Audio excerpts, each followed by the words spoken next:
राम राम, जय श्री राम। आप सभी भक्तों को राम राम, ओम नमः शिवाय। सभी भक्तों को श्रावण महीने की बहुत बहुत हार्दिक शुभकामनाएं। श्रावण महीने का पहला सोमवार आप सभी लोगों के जीवन में मंगल में बनकर आए।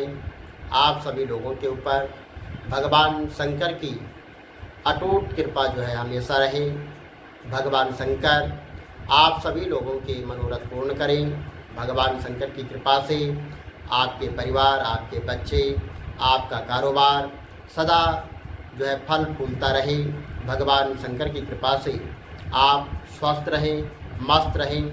और भगवान शंकर के इस पावन पवित्र महीने में आज से श्रावण महात्म कथा यहाँ पर शुरू हो रही है। श्रावण महात्म कथा 1 महीने तक चलेगी। आप सभी लोग जो भी भगवान शिव शंकर मानते हैं या भगवान शंकर से प्रार्थना करते हैं कि उनके सभी कार्य जो है पूर्ण हो, तो आज से श्रावण महात्म कथा अवश्य श्रवण करें।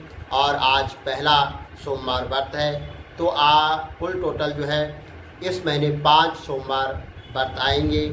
आप सभी लोग भगवान शंकर की आराधना करें और भगवान शंकर आप सभी का मनोरथ सिद्ध करें। बोलो शंकर भगवान की जय। हरि ओम। ओम वंदे देव उमां पते सुरगुरं, वंदे जगत् कारणं, वंदे पन्नकभूषणं मृगद्रं, वंदे पशूनां पते, वंदे शूरशाङ्कवन्दिनयनं, वंदे मुकुन्दं प्रिया, वंदे भक्तिनाथश्रियं, वंदे शिवं शंकरं। करचरणकृतभ्यः कायजं कर्मजं वः, सर्वनैर्जं वः, मानसं व्याप्रादहं, वीतं वीतं वः, सर्वमेकं क्षमस्वः। जय जय करुणाबंधे श्री महादेव शंभो। बोलो शंकर भगवान की जय। मामपति महादेव की जय। श्रावण महात्म पहला अध्याय। मुनिश्रेष्ठ शौनकादिक ने श्री सूत जी से पूछा कि हे महामते, हे व्यासा शिष्या, सूत जी आपके मुख से हमने अनेक आख्यान और व्याख्यान सुनकर आनंद प्राप्त किया है, किंतु फिर भी हमारे कानों की प्यास अभी नहीं बुझी है और अधिक सुनने की इच्छा है। आपने तुला राशि का सूर्य होने पर, कार्तिक मास का महात्म्य, मकर का सूर्य हो जाने पर, माघ मास का महात्म्य तथा मेघ का सूर्य होने पर, वैशाख मास का महात्म्य तथा मेघ के सूर्य होने पर वैशाख महात्म्य सुनाया।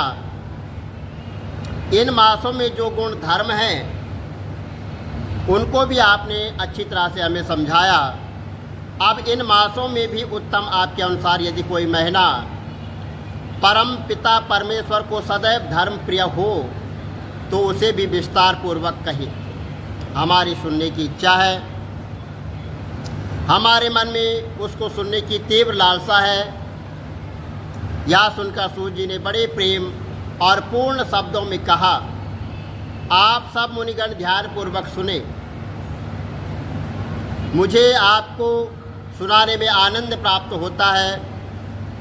आप सर्वगुण संपन्न हैं, अर्थात अच्छे श्रोता के जो 12 गुण बताए गए हैं, दम, यतति रहित, आस्तिक बुद्धि, षटता रहित और परमात्मा में अटूट भक्ति और सुशील स्वभाव, धैर्य युक्त, पवित्र, तपस्वी तथा दोषारोपण रहित होना, ये सभी गुण आप लोगों में हैं। इससे मैं प्रसन्न होकर आपसे तत्व की बात कहता हूँ।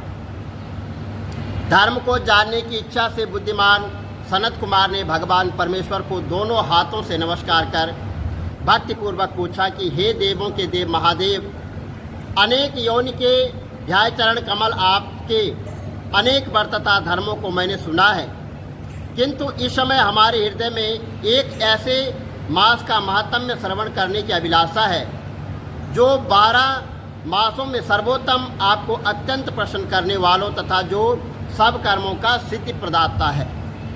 हे देव, जिस मास में कर्मों को करने से अनंत फल की प्राप्ति होती है, वो संसार के कल्याण के लिए ऐसे मास की सभी धर्मों का वर्णन हमें समझा कर कहें। भगवान ने सनत कुमार से कहा कि हे ब्रह्मपुत्र सनत कुमार, आपकी सेवा तथा भक्ति से प्रसन्न होकर मैं आपसे अत्यंत गुप्त बात कहूँगा। 12 महीनों में श्रावण मास बहुत प्रिय है। पूर्णिमा को श्रवण नक्षत्र के योग हो जाने से भी मास का नाम श्रवण मास कहा जाता है, इन्हें श्रावण मास कहा जाता है, जो श्रावण मात्र से ही सिद्धि देने वाला होता है। इसलिए श्रावण महीने में इसका श्रावण नाम कहा गया है। आकाश के समान स्वच्छ हो जाने पर नाभा नाम कहा जाता है। उन मासों के धर्मों की गणना करने के लिए भूमि पर कौन सामर्थ्य हो सकता है, जिसके संपूर्ण फलों को कहने के लिए ब्रह्मा जी हुए हैं, और जिस श्रावण मास के महात्म्य को देखने के लिए इंद्र हुए हैं, जिसके फल को कहने के लिए भगवान अनंत ने 2 सहस्त्र जहाँ धारण की है।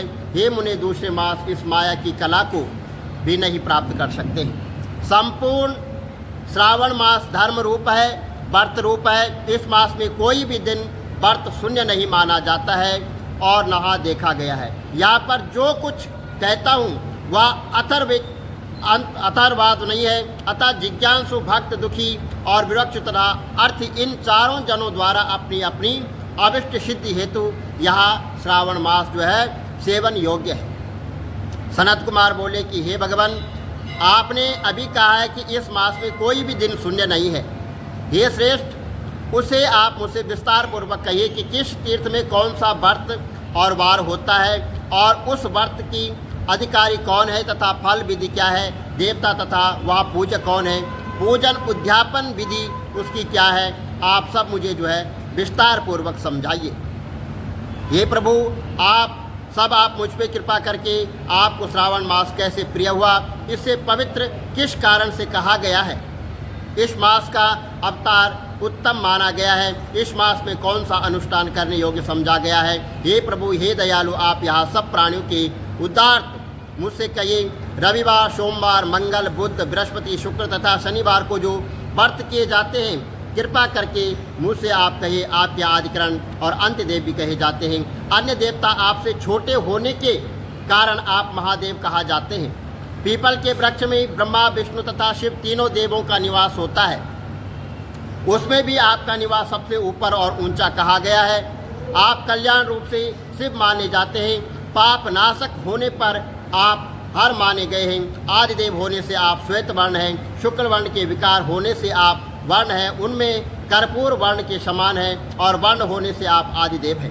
पहले गणेश जी की अधिष्ठान 4 दल का मूलक नाम चक्र बनाएं और 6 दल ब्रह्मा जी का अधिष्ठ नाम का दूसरा चक्र बनाएं। उसके ऊपर दल भगवान विष्णु और मणि रूपक नामक तीसरा चक्र, और फिर हृदय में अधिष्ठन रूप 12 दल अनंत नाम का जो चौथा चक्र है, उसके हृदय होने वाले चक्र में आपकी स्थिति कही जाती है। ब्रह्मा जी तथा भगवान विष्णु के ऊपर आपका निवास होने से आपको मुख्यता कहा गया है।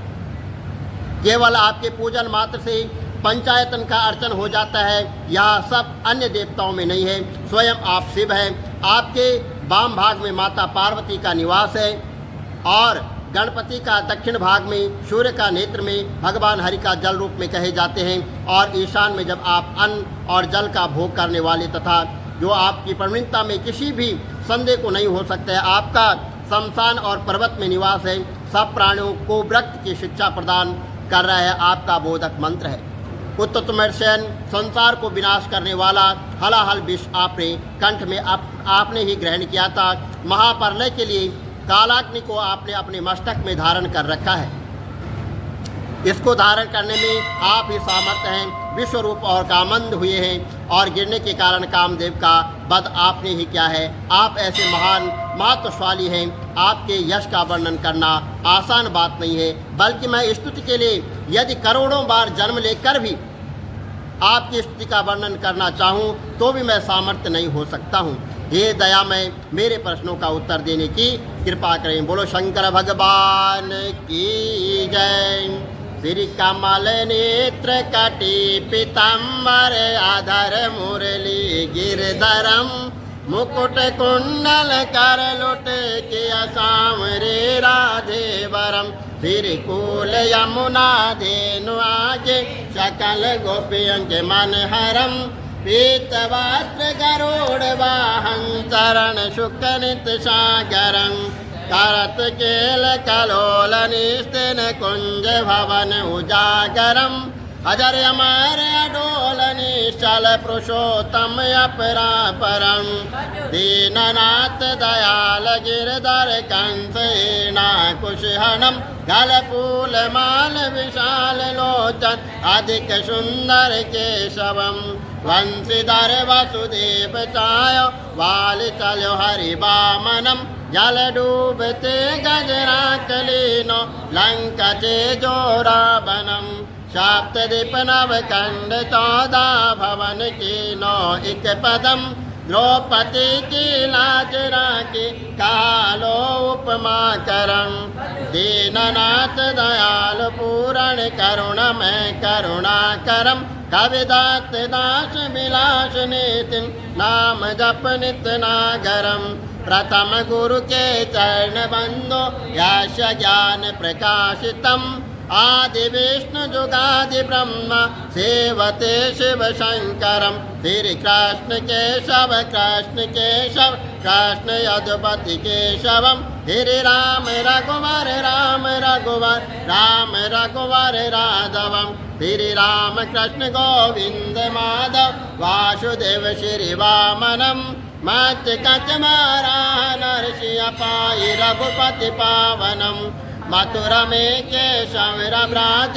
गोकुल बाल मुकंद जी फिर वृंदावन में मदन मोहन गोपीनाथ गोविंद जी धन्य मथुरा धन्य गोकुल जहाँ श्रीपति अवतारे धन्य यमुना ग्वाल बाल शकावरे नवनीत नागर कृत निरंतर शिवितर मन मोहितम कालातितट करत्र केडा बाल अद्भुत सुंदरम ग्वाल बाल सब शक विराज शंकरा देवामिनी वंशी वट दट निकट यमुना मूल किटेर सुहावनी भज राधे विष रघुवंश उत्तम परम राजकुमार जी सीता के पति मक्तन के गति जगत प्राण आधार जी जनक राजा पनक राके धनुष बाण चढ़ावई सती सीता